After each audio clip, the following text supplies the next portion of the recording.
You're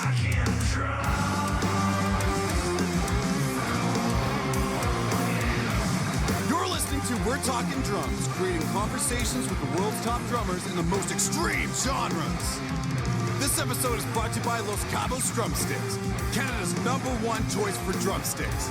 They provide the wood you need to make the beats you deserve. Los Cabos Drumsticks. Now with your host, Cory Hoffing. Hello and welcome to another episode of We're Talking Drums, the podcast where we talk to drummers about drum stuff. And that's it.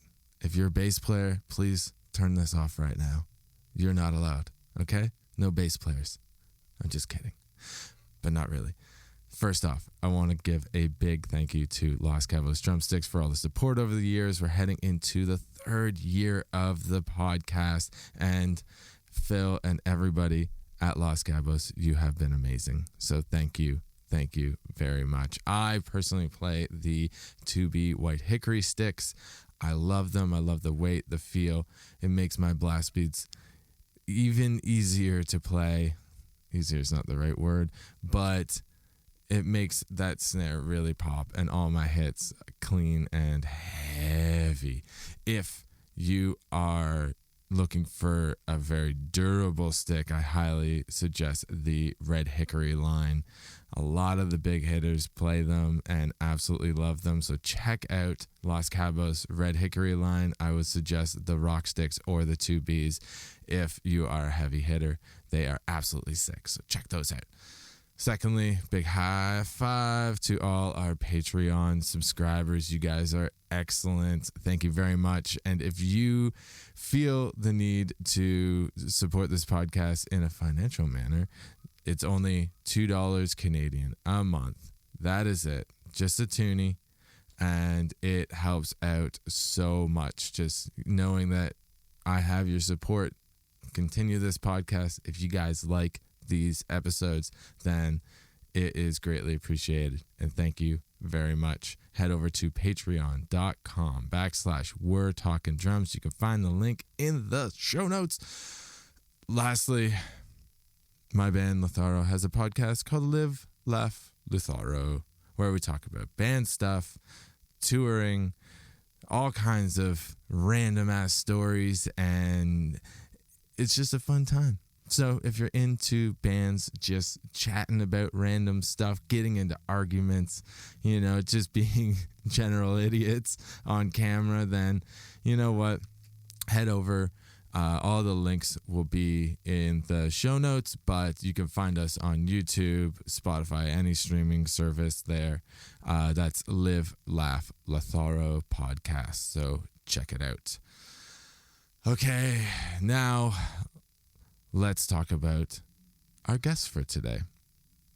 My guest today was Brody Taylor Smith, who has been the touring drummer for a number of years for the band Animate.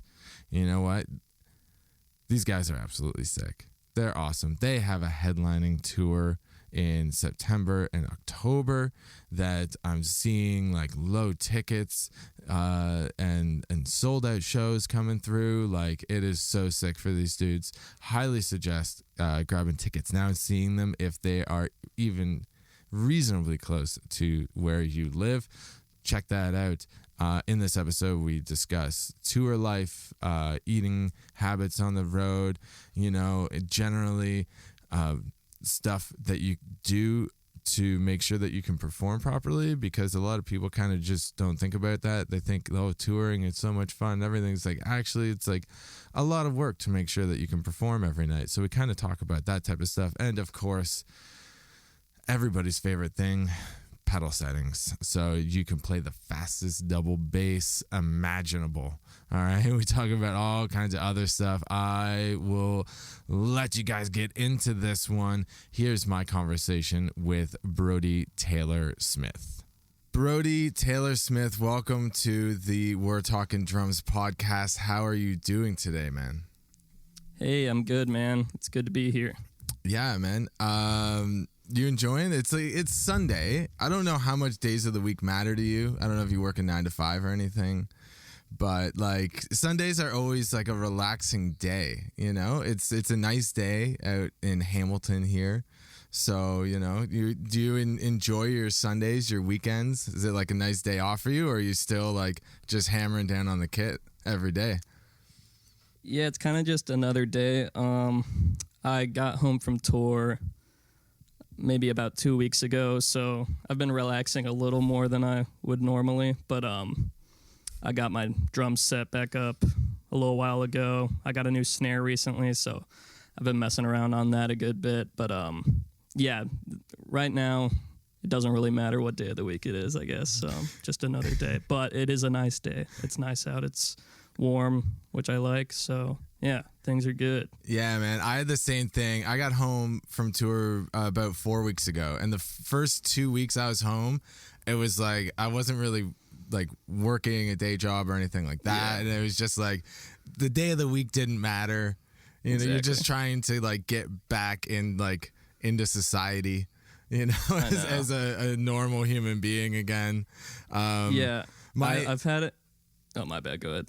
No, I was just gonna say I played a one-off show, like a hometown show last night, and so it was the first show since tour. And normally I'm not a big fan of playing one-off shows. It's like I want to go on tour, do that, come home, and do regular life shit. My whole thing with one-off shows is like, for me at least, I have to put the same amount of preparation time in. Like, it's not like I'm gonna learn the set less tight than I would for tour. You know what I mean? Like, I have to work just as hard to get ready for one show as I would for a whole tour. So yeah, that's my main thing with one-off shows. I'm like, I don't want to do all this work and then play one set, then I'm done, you know, unless it's a set I already know, but I don't know. Yeah. It's a different kind of a mindset that you have to be in, because you just go home after instead of staying out on the road.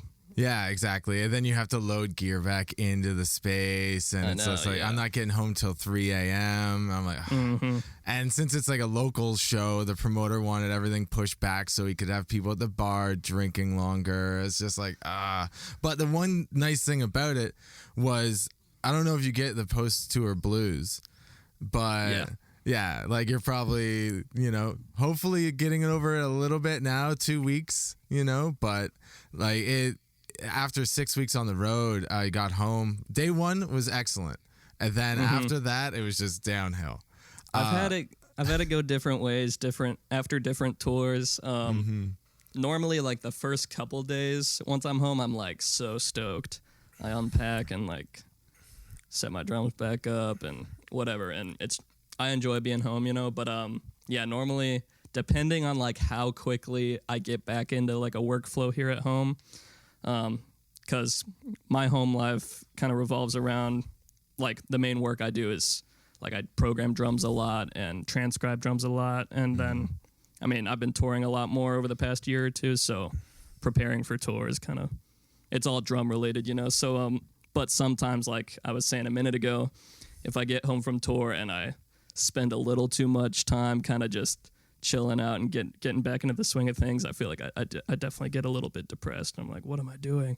But then once I force myself back into a schedule, I'm like, okay, things are fine. But yeah, that's pretty much it. But like just doing this one show, it was like, okay, it kind of released like something a little more, like, you know, just going up there, getting to play an hour set, and all the people that were there like haven't seen us play in almost a year now, like a lot of friends and family and stuff like that. So it was really nice, and I went into it like, I don't want to do this. Yeah, but it was actually a good one. Okay, yeah, it actually turned out like pretty awesome. Feeling really good today. So yeah, I'm pretty stoked. I definitely just want to go back on tour. I wish we were playing again tonight, but you know. Right. Yeah. You said that show was last night? Yeah, last night. Okay, well, dope. And that's the same band that you were just on tour with, right? Yeah, so we were playing the same set. So like as far as preparation, you know, is very minimal. We usually jam once or twice a week regardless. Just to keep our chops up and everything. And we have a new album that we're working on, so it's like that's like set for release for next year. Sweet. So like we're trying to relearn all those songs as well.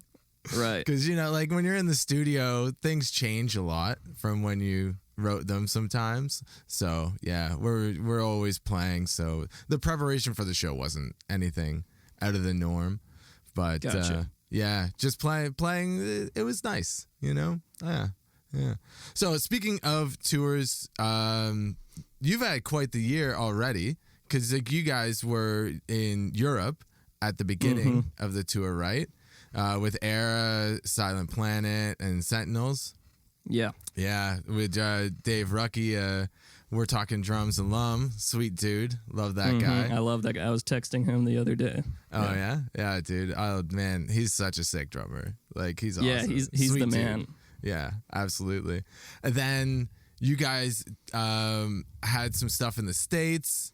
You guys were out with Currents. And then you were also out with Bad Omens and Era as well?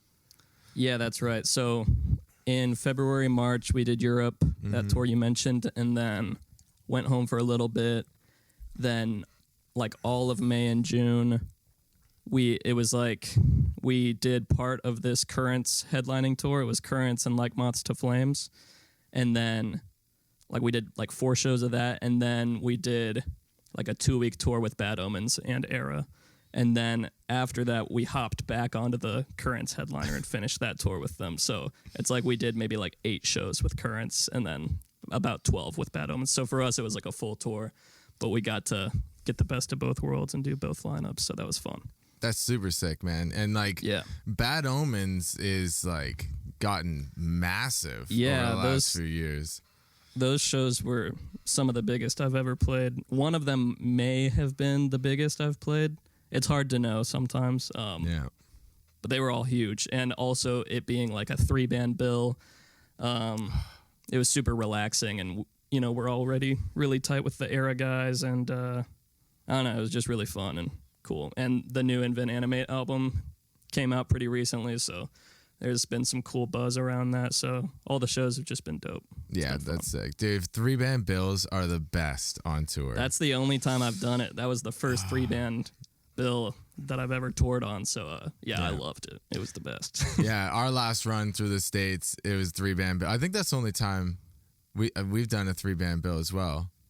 No, right. No, I think I did one before in like 2015 as well. Okay. But there's the first time I like opened a bill and it was just so nice to like do your sound check, have everything set up, and you just walk up on stage. Like I love being the opening band for that reason. Like I'm so OCD about my setup and making sure everything's good to go. I hate like sharing a kit, stuff like that. Like during changeover, I'm always like the most stressed out guy on stage. But so being able to either headline and already have everything backlined or open and your kit's already set up, to me is just so smooth and comfortable because I can warm up and then just walk out on stage and everything's good to go, you know? Yeah, exactly. Dude, I love that. I shared a kit with the band after us, Glory Hammer, but me and him play the exact same setup. So that's as easy. far as like the drums are concerned, it was the same, and then I would just help him adjust all the cymbals into place. Right. Yeah. So his cymbal setup was slightly different, but like it really wasn't that bad. We didn't need to move any of the drums or rearrange anything like that, so it worked out perfectly. Super convenient. Yeah. In Europe, we always have to share a kit, so I shared a kit with Dave from Sentinels on that tour I mentioned. So he made it easy because him and I are both super nerdy about stuff, so we kind of memorized each other's setup so we could help really quick every day. But yeah, I don't know. It's just, for me at least, it's just so easy when I have all my own stuff. Everything's set up the same way it was yesterday, and I know it's going to be consistent. So I prefer it for sure, but I make it work when I have to, you know. Yeah, consistency's key on a tour, but like I've done tours where we've had with like super small shows in Europe and stuff where we have to use like house kits, or it's like you're sharing with the opening band and you don't know what you're walking into, and it just is. It's always uncomfortable on stage. There wasn't a single night that I was actually comfortable. You know? I hate that. Like it's the worst. You just got to do your best. Like there's nothing you can do about it, right? Yeah, it's something I wish I didn't have to deal with. maybe one day if I get a drum deal, you know, I can get my specs like shipped out to each show or whatever. Maybe someday. But yeah, I haven't had to do that recently. Like in Europe, yeah, I had to share a kit, but it was the same kit every day, you know? Yeah. But years ago, right before COVID, I did 5 shows in Mexico with a band, and it was like that. It was a different kit every day. And like you said, a lot of the time, it was like the local band came and brought their kit. Yeah. And it was 3 bands, and the band I was playing for was the opener, so I often got like the worst drum situation versus the headlining bands. But that's how it is. And we're going to Australia in about a month, and I think it's going to be similar. Probably better than that, but it will be a different kit every day, so it's going to be tough. Well, Australia, most of the time you're like flying to each show, right? Because everything's that's so why. far apart. Yeah. So it's like you can't have a van and bring all the same stuff to each show, so that's kind of why it's going to be a little more renting on that tour, but I think we'll make it work. Yeah, but Australia's sick. So yeah, I've never been. I'm excited. I haven't either. It's my one. That and Japan are my like bucket list places to play. Yeah. So yeah, hopefully one day. Yeah. Yeah, I'm excited. All right. So moving on from that, I'm curious. How did you get started playing drums? What age did you start? Or did you take lessons? Like, what's kind of your backstory on how you got into playing drums as your main instrument? Okay. Yeah, my dad always had or both my parents always had music on in the house, but my dad was into a lot of metal stuff, mainly like classic like Metallica, Black Sabbath, Slayer, stuff like that, and also like Rush. That's like a huge band for me. And he got me into all that stuff pretty early on.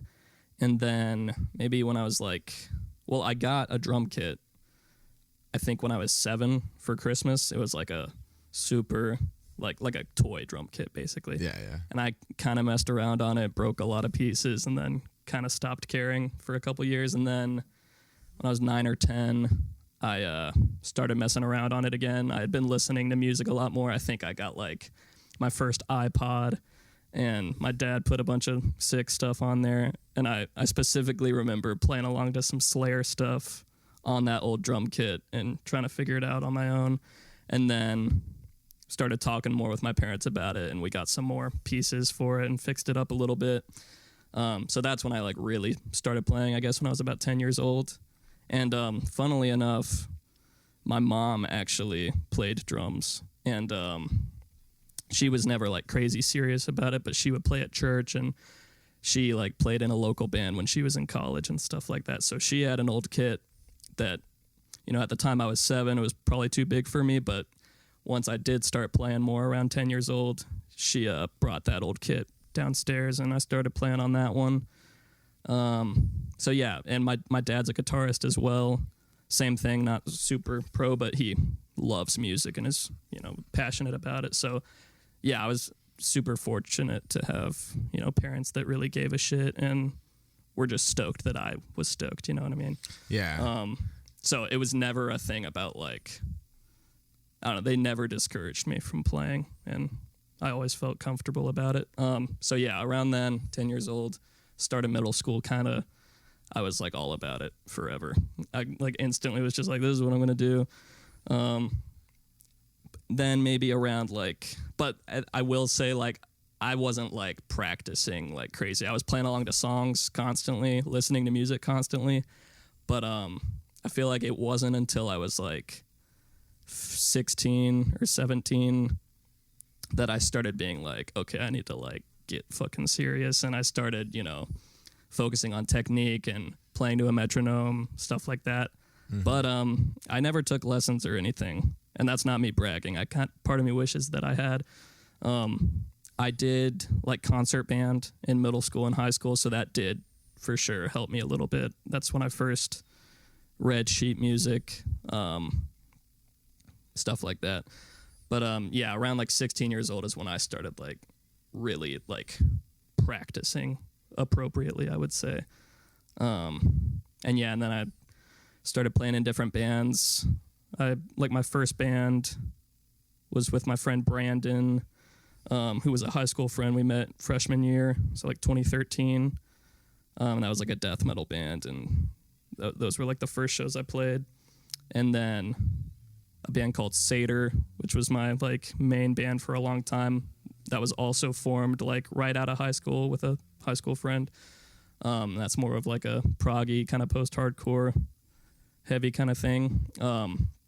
So yeah, like somehow the first two I mean, maybe I shouldn't say somehow, but both those bands came out of high school, like people that I knew at that exact school. And I feel like both bands were more serious than a lot of people's first local bands, you know? So I'm definitely lucky that I had friends that were kind of like-minded with that, you know? Yeah, absolutely. So yeah, and then I just kept playing a bunch with different bands, started touring in like 2018. Yeah, that's the gist of it, I would say. Awesome, man. It's super cool because like, you started out with like your parents growing up playing Sabbath and like heavy music. So it was kind of natural for you to fall into that genre. And then with both of them being musicians, obviously they're going to be crazy supportive of you wanting to be a drummer. So like just everything, I don't think you stood a chance. Like you were just like meant to do this for a living. So yeah. I've had it easy for sure. Sometimes I wonder like how or if I would have gotten into it if it wasn't for my parents. So yeah, I'm very lucky for that for sure. Yeah, absolutely. Yeah, dude. And like I never took lessons either, and I'm the same way that I wish I did. Yeah. Like I've taken 2 lessons like just within the last couple years, just with like drummers that I respect, and you know, like they are kind of my friends and stuff. So I'm just like, these guys are sick. Like I want to learn something, you know, and literally start from the basics, because I just never did lessons or really practiced rudiments or anything until more recently when I like hit a wall, and I'm like, if I'm going to get past this, I got to start from the beginning and move forward. Like, you know, figure out all like the small stuff and hand exercise and everything. If I'm going to like get to be able to do blast beats at like 260, you know, because that's the goal. Always. You always want to blast faster. Everybody wants to play at 260, you know. Yeah, 260. Yeah.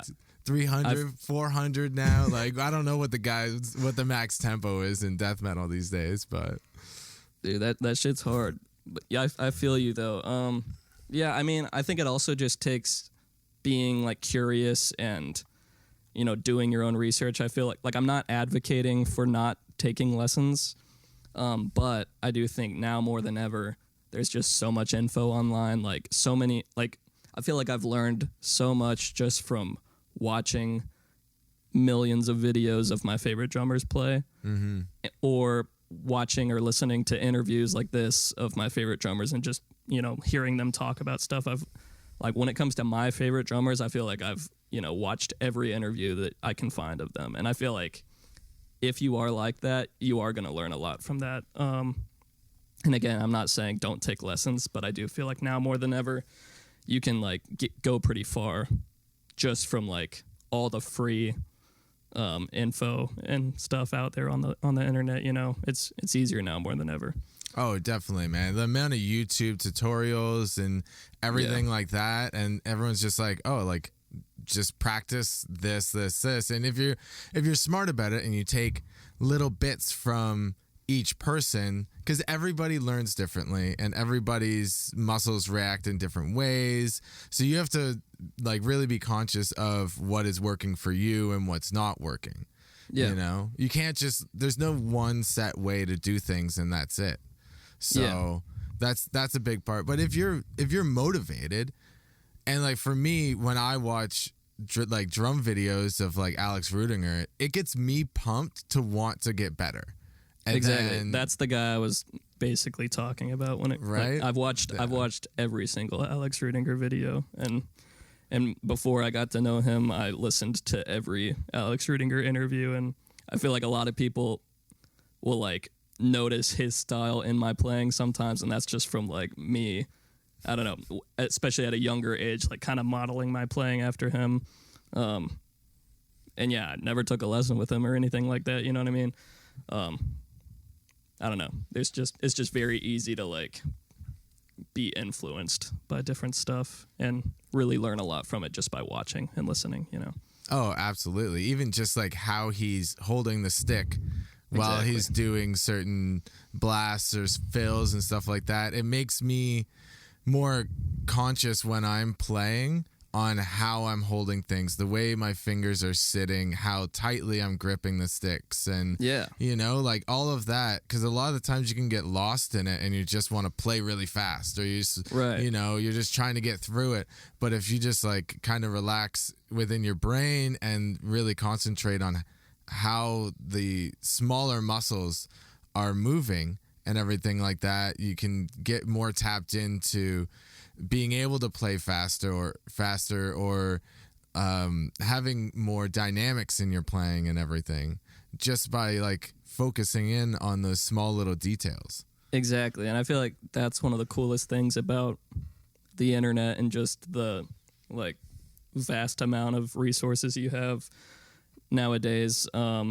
Because yeah, Alex Rudinger specifically and other drummers like him, that's the reason I started like hitting rim shots on the snare and like trying to hit really consistently and powerfully.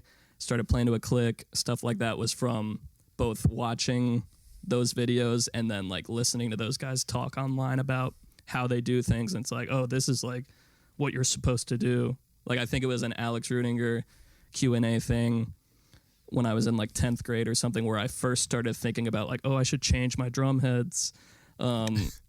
You know, I'd never changed my drum heads before, and I was like, oh, I want my drums to sound better. I'm going to change the heads, and I'm going to, you know, hit the drums really hard because I want it to sound like that, you know, because I feel like a lot of people, they'll see somebody in a video where it sounds really good, and they're just like, oh, what mic is that, you know, which surely matters.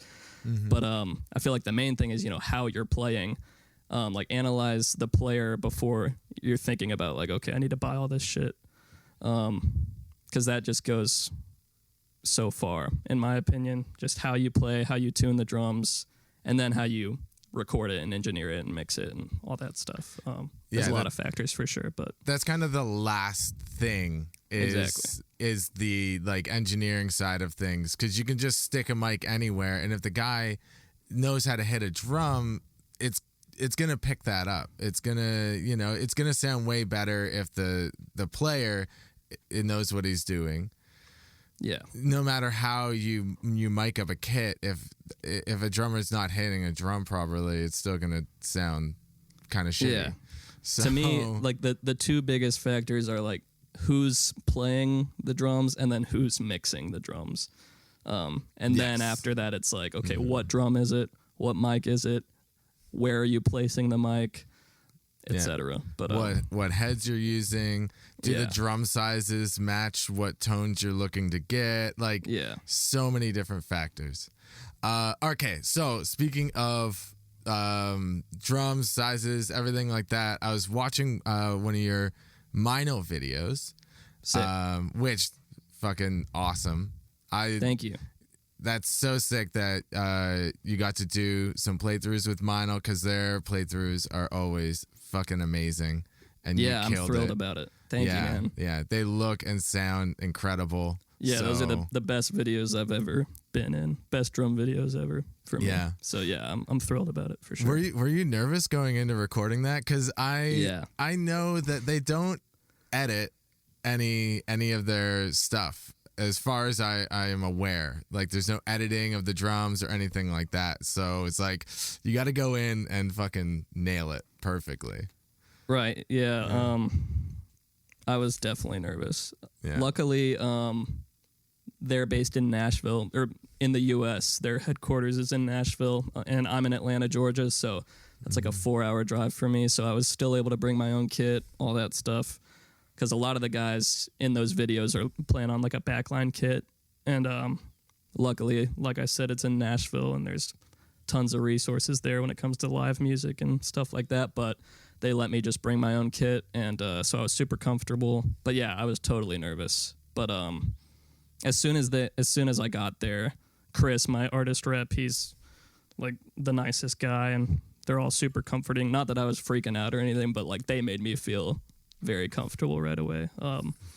everybody there was super nice and yeah, super professional too. And yeah, we just had a good workflow and knocked it out. It was all just really, really simple and good. Yeah, it was fun.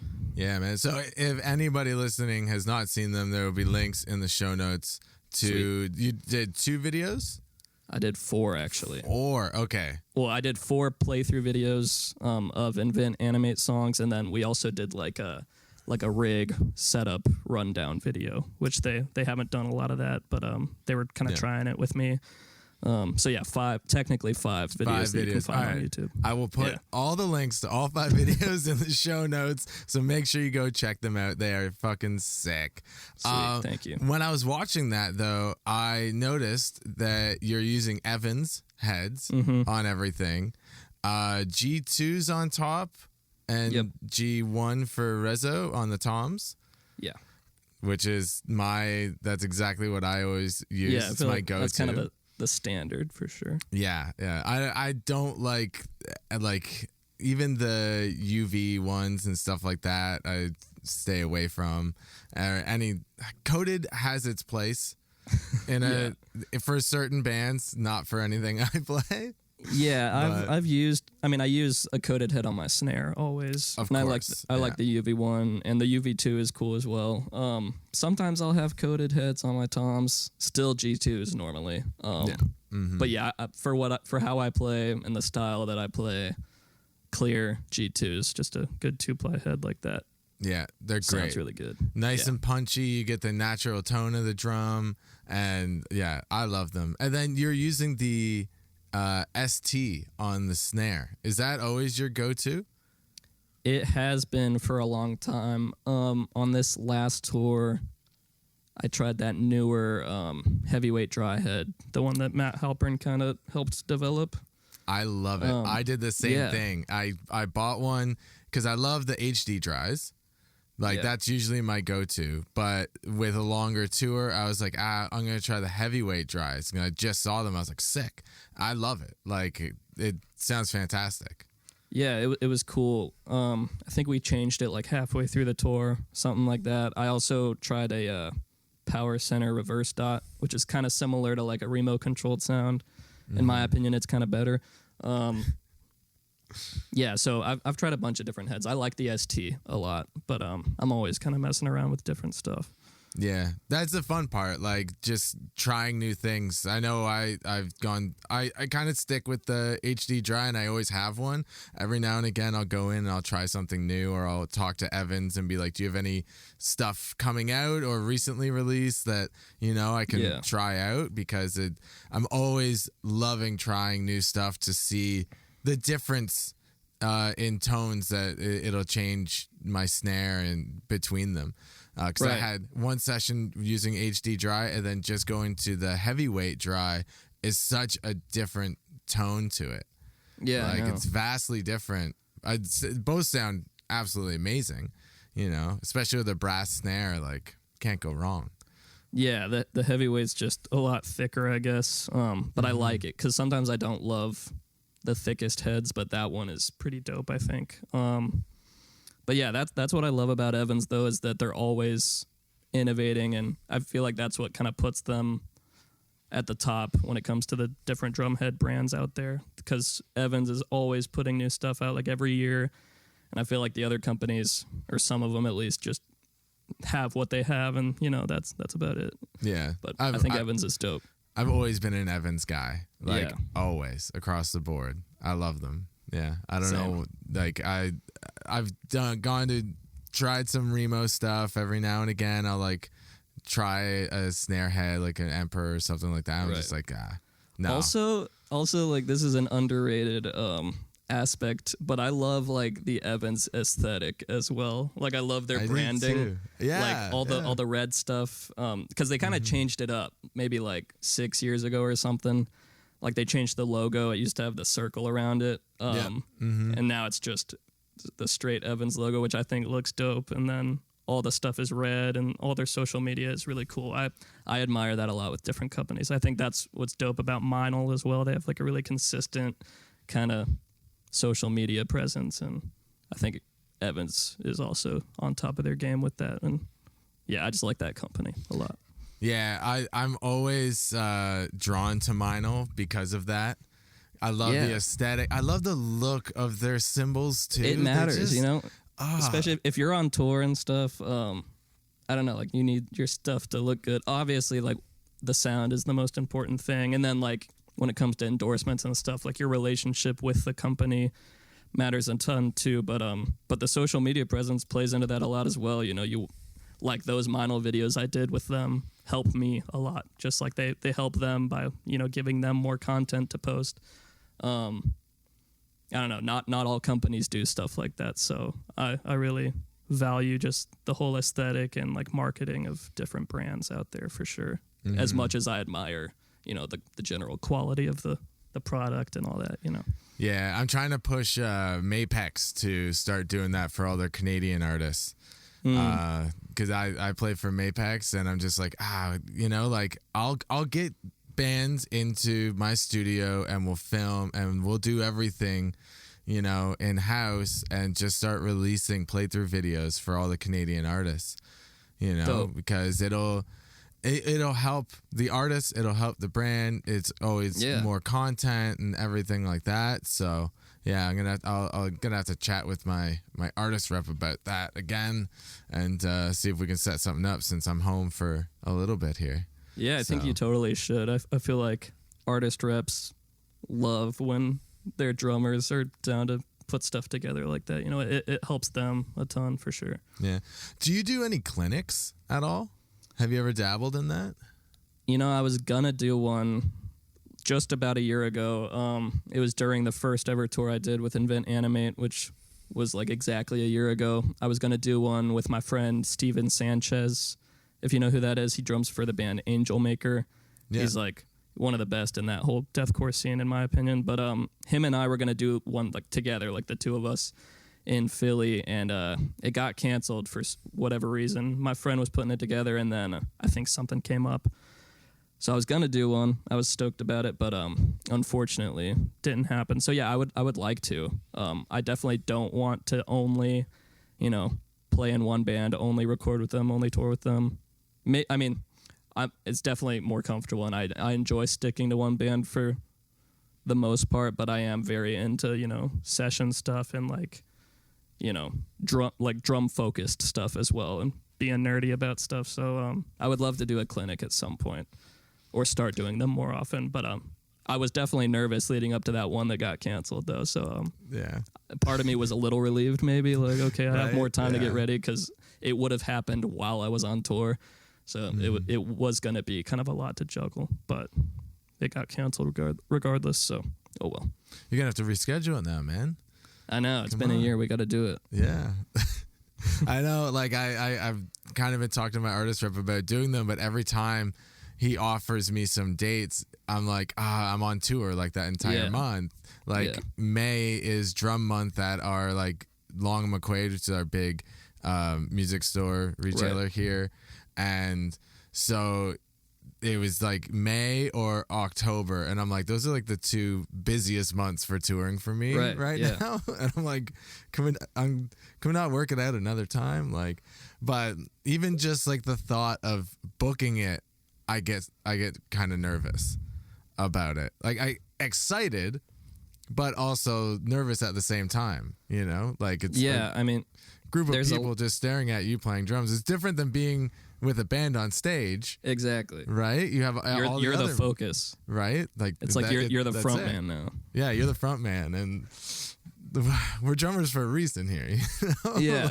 And everybody in the audience is also a drummer. So yes. Every little detail I know they're going to notice. And then I feel like clinics, there's always a lot of talking as well, and you're kind of trying to like teach something. There's always like a topic.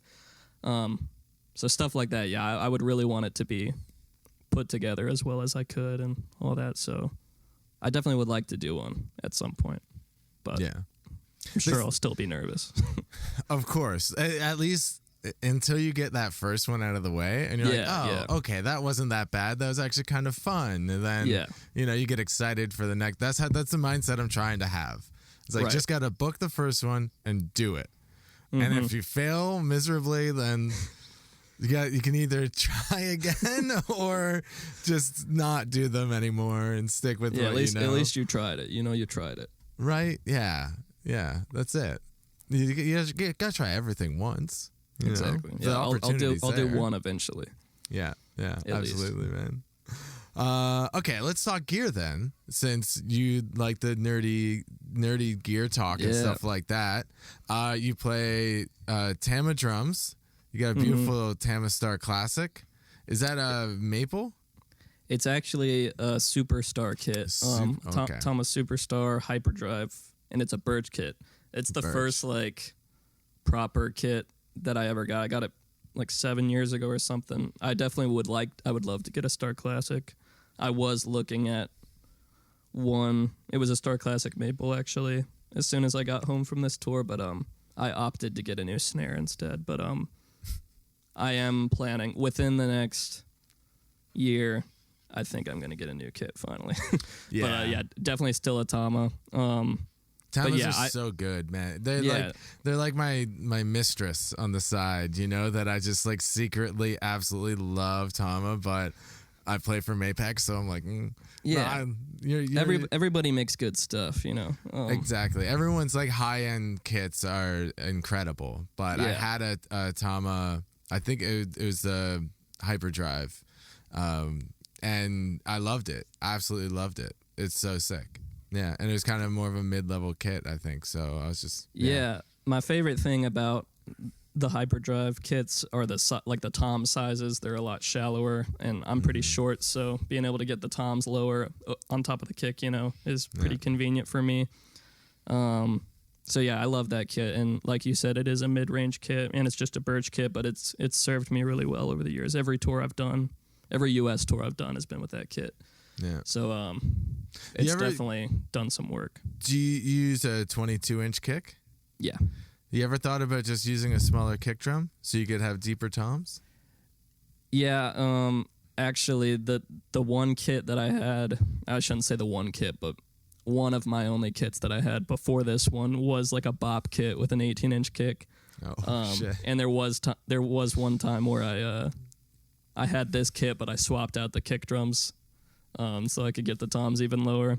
I don't know. I love having a 22-inch kick, and I don't really trigger ever, and I really want to like smack as hard as I can. So I do like having a 22. I have thought about getting a 20. 20s are nice, man. I've had 20s for a long time, and I love them. Yeah, there have been different times where I've been playing faster stuff, where I have triggered the kick in the past. Like I played for a band called Alluvial. And when I did that, I really wanted a 20-inch kick, but because like I know it would feel a little better too for the faster stuff. But optimally, if I got a new kit, I would want to get one that had a 22 and a 20, so that I could swap them out if I needed to, but still have the same finish and the same toms and everything. Yeah. But one day, One day, you'll be able to afford 2 different size kick drums. Exactly. Kick drums are so expensive, man. I know, especially I've looked at the Star Classic maple ones, and that would be tough. Even if I had a deal with Tama, I think it would be still expensive. But I love the Tama stuff though. I wouldn't use both kicks at the same time or anything. That'd be a little goofy. But I just want to have both. It could work if you have a separate pedal set up off to the side. So you have your double pedal on one, and then you have a separate one on the other one. Yeah, I've seen like some funk guys do shit like that, where like certain songs they have like the lower kick, and certain ones they have the punchier one. Yeah. But, for any double kick, you use the 20. So it's like a little just punchier, and then for any like single kick stuff, you use the 22. Right. Maybe I will do it. Maybe it could work, man. Yeah. Like a recording session, it would be really cool for. True. But live, I think it would just be way too much gear to haul around. Exactly. Yeah, I could set up and everything. That'd be a pain in the ass. Okay, one of the questions that everybody wants me to ask every single time, and they just like punish me with it, is they always want to know people's pedal settings. Okay. So first, what type of pedals do you use? You obviously use a double pedal, not 2 singles. And then I guess like spring tension, pedal heights, whatever you feel is necessary. Yeah. Yeah, everybody's just like, what is their pedal settings? I need to know. I'm like, it doesn't really matter because everybody's different. But no, we're metal drummers. We got to talk about the pedal settings. You got to, man. How does he play so fast and consistent? Yeah. So, what do you got going on your feet? Sure. Well, I use Tama Speed Cobras. I use the 910 one or whatever. I guess like the higher end Speed Cobra. I guess I know they have like a lower end one. But yeah, I use that one. I have 2 sets actually because I love to have, like on tour, I'll have like a practice pad kit that I warm up on, and then I have my other set at my actual kit on stage. But yeah, I have the spring tension maxed out, so all the way tight, but I have the beaters like as far back as they can go without like smacking my foot because I still want to hit super hard. Trying to think of what else I could say.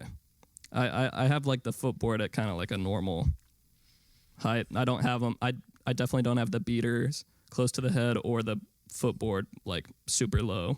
But I don't have the footboard as high as it can go. I have done that before. I'd say the footboard's just at a pretty neutral position, but the beaters are pretty far back so I can hit hard. Yeah, max spring tension. I use the trick drive shaft on it. Nice. I like that a little more than the stock one. It basically just makes like the left pedal just like the right one, kind of. You know, if you do the kind of beater trick where you grab both and pull them back and see how they bounce. If you have that trick drive shaft on there, it pretty much makes them the same. Yeah, that's really it. With the Speed Cobras, there's not a ton of like they're not like the Trick Pro 1Vs or like the ACD pedals where you can like edit every little thing. I'm definitely a nerd about gear and stuff, but I'm not the nerdiest guy when it comes to pedal settings and stuff. I definitely have fucked with them a good bit over the years, but nowadays I kind of, as long as the spring tension is maxed out and I can get like a good stomp on them, then I'm pretty happy, I think. Yeah, man. Like I use the Trick Dominators, which is like their lower level of the Pro 1Vs. Right. It pretty much has the exact same like the same spring and everything, like the compression spring. Yeah. And I upgraded the footboards and all of that, so it's basically a Pro 1V pedal now. Okay. But like I absolutely love them. Just because I can tweak the spring tension like on a whim. Like I usually have them pretty much maxed out anyways. Right. But yeah. I love how easy it is to adjust stuff on those pedals. That is one thing, like on more standard pedals like that all the different drum companies have, I feel like even just adjusting the spring tension, you have to like get down on the floor and like use both hands to get every little thing. But on the tricks, on all those higher end pedals, it's just like a little knob and everything, and you can get it dialed in. I have thought about going to a direct drive pedal. Like I've thought about the Tama Dynasyncs that came out a couple years ago, which kind of seemed like just a direct drive version of the Speed Cobra, a little different, you know. But I have thought about that. But I've used the Speed Cobras for so long, so I don't know. If it works, it works. You know, like that's it. Like I switched to direct drive like 12 years ago, and I won't go back. Do you feel like I know that direct drive surely helps with speed focused stuff, but do you feel like it helps with like timing, like precision? Like, do you feel like since it's such a more like smooth hit, do you feel like, you know, like your mind to body type thing where like the exact moment that you want to put your foot down and hit your kick drum, do you feel like that's easier on a direct drive pedal than it would be on a chain drive pedal? Because I've thought about that. I feel like it is.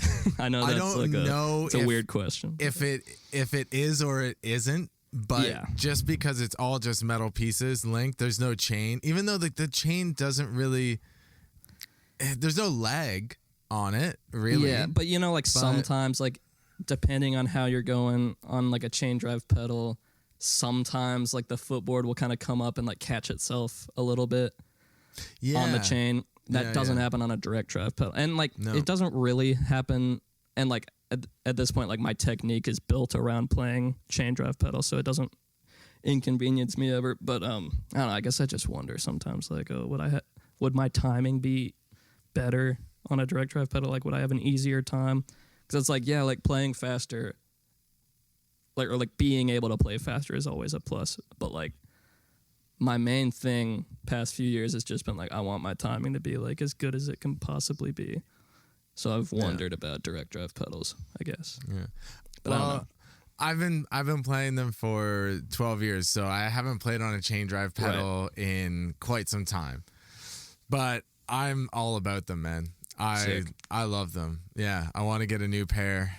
I don't know what to go for though, because mine are getting old. Like 12 years with the same set of pedals, even with the upgrades and stuff. I'm like, I don't know about going to Axis. I hear great things about them, but the ACD ones, man, the Darwin pedals are just. They're pretty crazy. I played on Bryce Butler's set when he was in town last year, and I was like, man, I could fly on these things. Like they're so smooth. They seem kind of revolutionary. Mm-hmm. I tried their drive shaft, and it was really sick too. I mean, it pretty similar to the Trick one, honestly, but But yeah, those pedals are insane. Really, both those companies, Trick and ACD, seem to be like really at the forefront of pedal technology. Technology. But yeah, I don't know. I mean, honestly, I feel like Axis is so much more lightweight, so it probably would feel quite different if you did switch to them. I almost feel like upgrading fully to the Pro 1Vs might be the move, but I don't know. You got to feel it out, you know. I had a buddy selling a pair of his. Maybe I'll hit him up again, see how much he wants for. It might be worth it. Yeah. Well, we'll see. I don't know. Right now, I'm just gonna stick with it. I got tours coming up and stuff. I don't got money to spend on new pedals. And you're used to them. You're used to the Dominators, so why not? If they still work, then just keep using them. Yeah. Same with you. Just keep going with the Speed Cobras, man. If it works, it works. Yeah, I don't know. We'll see. I guess there's no way to upgrade your pedals right now to a direct drive. Well, it's funny. ACD did used to have a Speed Cobra upgrade, like direct drive upgrade pack. Mm-hmm. But then I think the dude at ACD, I think his name's Dennis. I think he like realized he didn't like it and stopped selling it. But then they did come up with like a spring upgrade system that works on the Speed Cobras, and I did try that. But then I like broke one of the springs. And I'm not knocking ACD at all. I think their stuff is great, but I never break my Speed Cobra springs, and breaking a spring to me is like I just can't have that happen, especially live. So I just kept using the Speed Cobra springs, but I'm sure if I did have like I don't know if those are the same springs that they use on the ACD pedals or not. I'm sure if I had like a full set of the Darwins or any of them, that it would be dope. But so yeah, I know that there are some upgrades that you can do for the Speed Cobras, like spring upgrades, drive shaft upgrades. But yeah, upgrading, like switching the chain to a direct drive thing, I think would be a little bit tough since the pedal isn't built around it, you know? Yeah. But I'm not sure. Yeah. I'm curious. Okay, cool. Hold on. Last thing. Yeah. So you play Meinl sticks, the heavy 2Bs. That's right. Do they have just a regular 2B and then the heavy ones?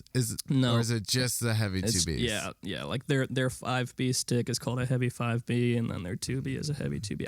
I mean, I think they maybe have a variation on a 5B and a 5A. They have a good few sticks. They have like a few different signature models. Like Luke Holland has a stick with them. Yeah. A few different guys. But yeah, the only 2B type stick is the heavy 2B. I do think they have like a couple like concert band sticks, like an SD one or something like that. That's like similar in size to a 2B, but then like the tip is like a ball tip. Yeah. So I don't know. I used to nerd out really hard on like different stick sizes and stuff like that. Always kind of in the range of a 2B. A little bit smaller, a little bit bigger. But I like the Meinl ones a lot. If they did put out something a little bit thicker, I would probably try it at least. But I don't know if I would want to go thinner. Yeah. Yeah. I'm there too. Like, it took me a while to get comfortable with the 2Bs. Yeah. And now they almost are starting to feel a little too thin. Yeah. Like, I kind of want something a little bigger, but because I play for Los Cabos drumsticks, and the only thing they make that is kind of bigger is their rock sticks, but they're longer. And I don't think I want any more length, but I want something just a little thicker, and I don't want to go concert band size because that's just way too much. I did a couple tours alongside that band Fallujah, and their drummer Andrew was using Los Cabos, and I think he used like their marching stick. Yeah. And that guy is fast, and he hits hard. He's like, when it comes to the death metal stuff, I feel like he's one of the absolute best because he doesn't just tap, he still smacks his drums, but he's also still like unrealistically fast and consistent. And yeah, somehow he was playing those huge fucking sticks. I know Spencer from Archspire. He's a marching band stick guy too. Yeah, I've toured with him too. I think when I toured with him, he was using the metal stick that Vic Firth makes, which is also a little too long for my liking. It's like 17 inches. But I did used to use the Vic Firth rock stick, which is like 16 and a half, maybe like a tiny bit longer than that. And that's kind of where the Meinl ones are too. And I like that size. Like straight at 16 is a little short for me. So like 16 and a half, somewhere around there, I like a lot. Yeah, I think the Los Cabos ones are 16.3 or something like that. Okay. So like just over 16. Yeah. See, I'm a big nerd about stick size. I can talk about that shit all day. I don't know why. I used to spend so much time looking at different companies' websites and looking at the specs and stuff like that. So yeah, I'm always fucking around with different stuff for sure. Yeah, man. But I love the Meinl ones. Yeah, I love the 2Bs though, and the Los Cabos ones are great. I might try and switch to their Red Hickory because everybody's all about the Red Hickory, like in death metal and stuff. Is it more durable or something? Yeah, it's definitely it's a denser wood. So I think that is what Dave Rookie was using in Europe. Yeah. It was like it might have been the rock stick actually, and it would have been the rock Red Hickory. I think is what he uses. Yeah. So I have to place an order soon. So I might try them out. I might get a brick of them and just commit. Yeah. And just that's it. I got to use them. Yeah, I love when other metal guys are using bigger sticks because I don't know, I'm not trying to be a hater or be like come on, dude, man up, or anything like that to anybody. But like when I see somebody using way too small sticks, but like playing like heavy stuff, like not even that fast, I get it if you're like playing insanely fast. It's hard to use a huge stick. But if you're playing, I would say that the opposite of that. Right, I've heard people talk about that too. I've played fast stuff and still used a 2B. I don't know, because it almost like gets more momentum, Yeah, because like even Bryce Butler, he uses the rock sticks. Yeah, and that's the biggest one they have. And Dave McGraw from Cattle Decap uses 2Bs. Yeah, like all the fastest guys that I know all use like big ass sticks. Yeah, there are a couple guys that use small ones, but yeah, I always feel like Alex Rudinger too. That was another thing, like I mentioned. Like he was the guy where I first noticed like, oh, I should hit rim shots, oh, I should change my drum heads. I think it was also him and like Anoop Sastry and like Travis Orban where I noticed like, oh, these guys are all using huge sticks, and that's why their drums sound so good. And also they just last longer, like if you're hitting hard rim shots, you're probably gonna break sticks. So having a thicker stick helps for sure. I couldn't imagine if I was still using 5Bs, how many sticks I'd go through. Seriously, man. Like, I don't know how. I mean, but there are some guys out there that just don't break as many sticks. I don't know. I break them like crazy. But I like go out of my way to hit as hard as I can and stuff like that. So that's why it sounds so good, man. You got to. I feel like it is, Yeah. Oh, yeah. All right. Let's shift back to touring a bit since you're doing a lot of it in the last couple years and everything. I'm curious if there's any type of diet you like to stick to. Is that like a big thing? I know a lot of guys, what they eat, they're very, very, very concerned about, everything they're consuming in that manner in order to play and be like physically well on the road. Do you have any kind of like diet that you stick to and kind of are religious about, or is it kind of free for all and you're eating donuts every day and Yeah, I'm not like strict, but I do like I try to eat a banana every day. I try to eat like I'm not gonna eat pizza like before I play probably. Stuff like that. This is a bad idea. Yeah, I mean, after the show, I'll like do whatever. But my whole mindset. I mean, I'm still young. I think I have a pretty high metabolism, so could change when I get older. But my mindset since like maybe 2019, like I try to eat a solid amount of like healthy things early in the day, and then after that I kind of just stop caring because I'm like, okay, I ate all that stuff. I can like for dinner I can probably eat whatever I want. It doesn't matter, Yeah. So like at home I always make a smoothie and stuff like that. Always try to have a banana. I put a banana in the smoothie. Always. So yeah, that's how it's done. But on tour that's a lot harder to do. But with Animate we always like stop for breakfast just about every day. Which I really enjoy, not just because I get to eat a little bit better, but it's just nice to do that with the guys before we get to the venue, like actually make an effort to stop and have a meal together, because I've done a lot of tours with different bands where, you kind of just grind it out and then like figure it out after you load in, like, and you individually, like maybe you'll go together, maybe you won't, and you'll go find something to eat at the beginning of the day, but we're kind of like strict about like we have to stop and get breakfast. We all care a lot about that.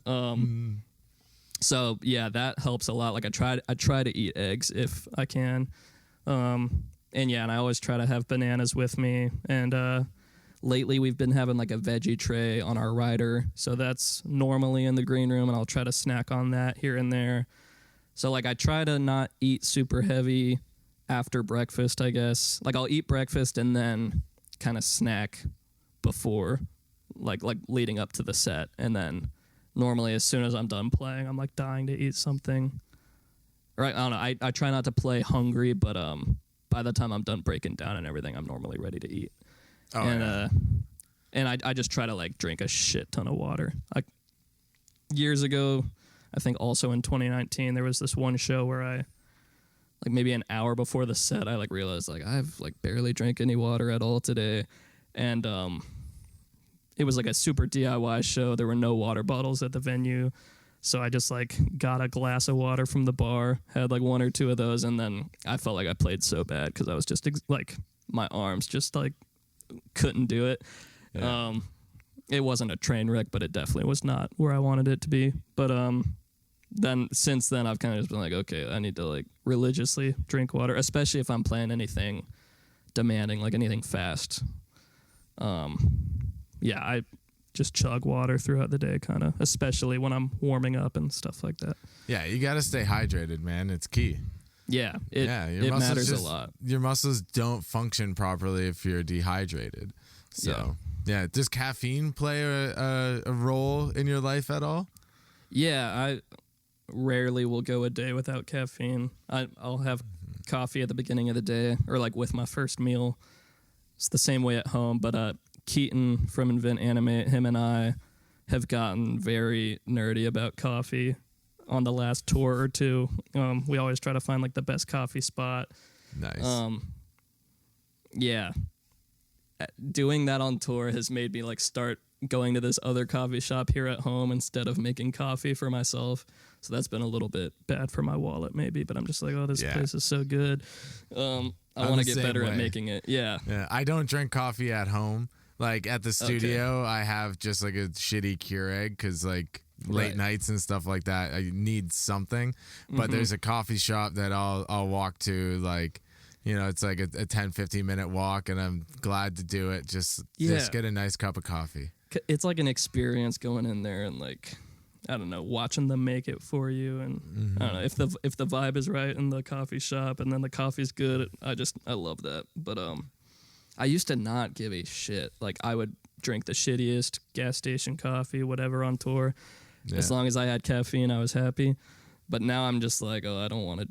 I mean, I'll still put up with something if I have to. Like I try to have some kind of caffeine. If there's nothing available on tour, I'll drink what I got. But I'm slowly becoming a little bit more of a purist, I think, unfortunately. Yeah. Fortunately and unfortunately. The last U.S. tour we did, like when I was touring the U.S. before, I'd get gas station coffee all the time, and I never had a problem with it. And then on this one, I'd find myself drinking half of it and being like, I don't want this anymore. Like, you know what? Just give me a Monster or like a Red Bull or something instead. That, Yeah, I'll drink the shit out of that. I don't want that. Whatever this is, doesn't do anything for me. I know, it's weird. Before I started drinking coffee, I would drink energy drinks all the time. Then I started strictly drinking coffee. And then maybe like 2 years ago, I guess like COVID happened and then touring came back.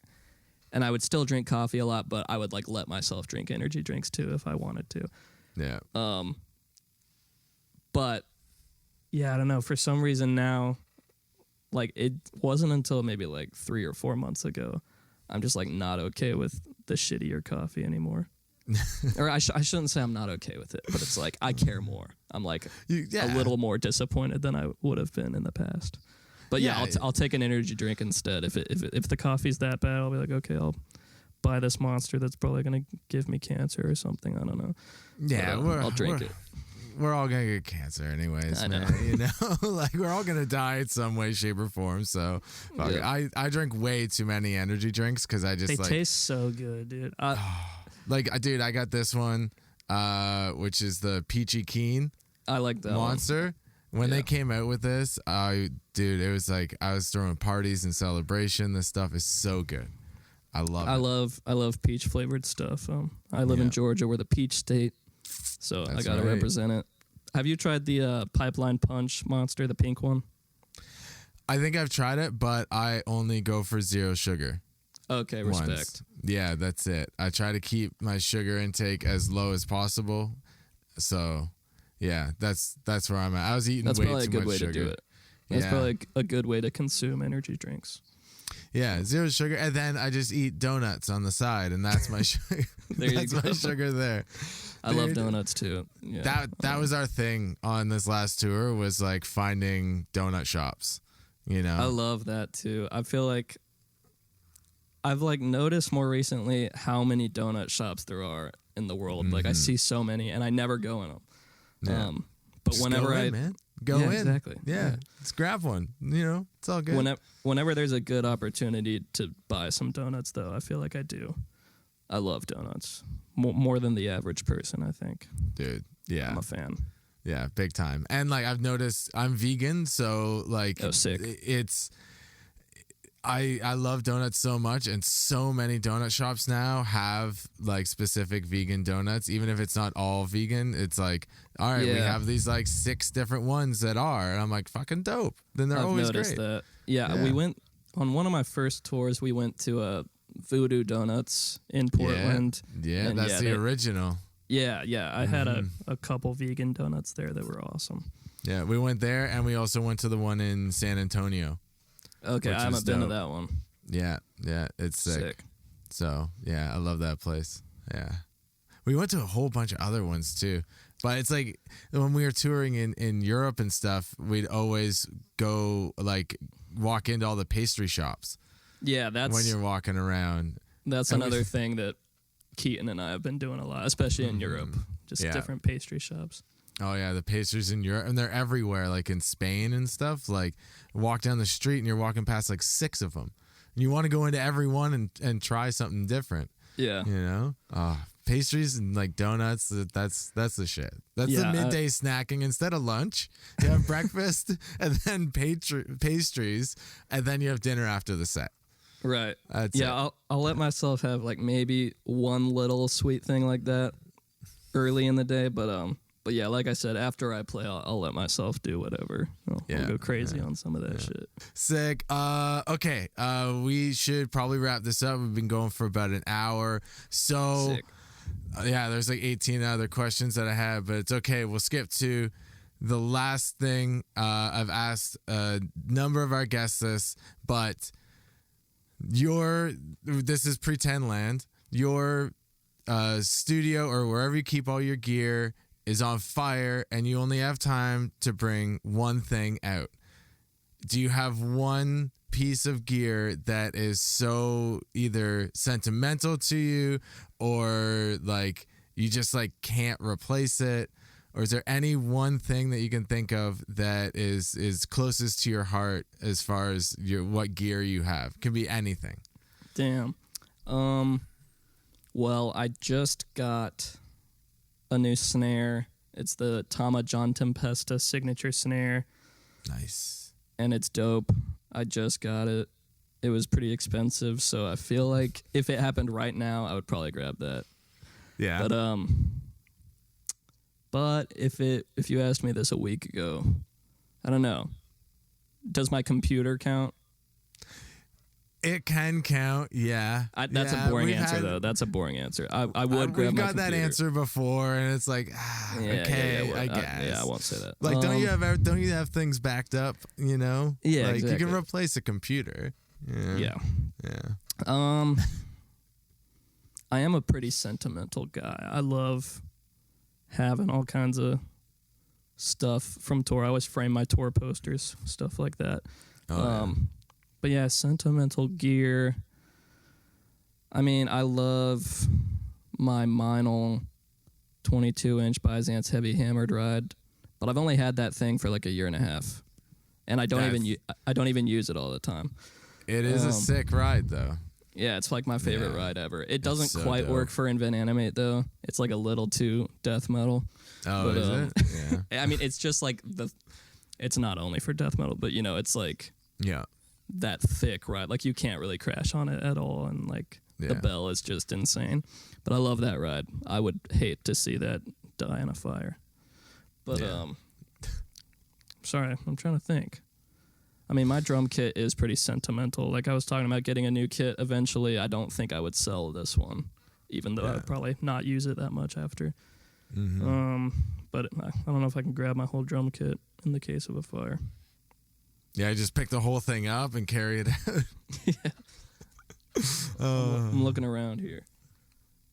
Yeah, I don't know. Probably the ride or my current snare that I just got. Stuff.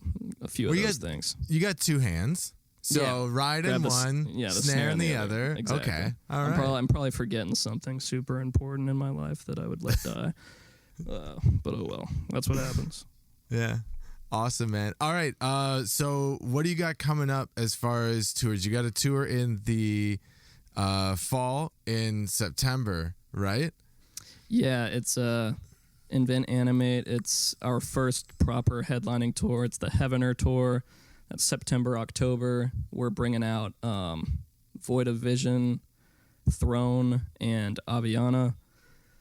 So yeah, I'm very, very excited about that. That'll be the first time I've ever done like a real full U.S. Headlining tour. So I'm a little nervous, but pretty stoked. Yeah. And then right before that, end of August, early September, we're doing like 4 shows in Australia with We Came as Romans.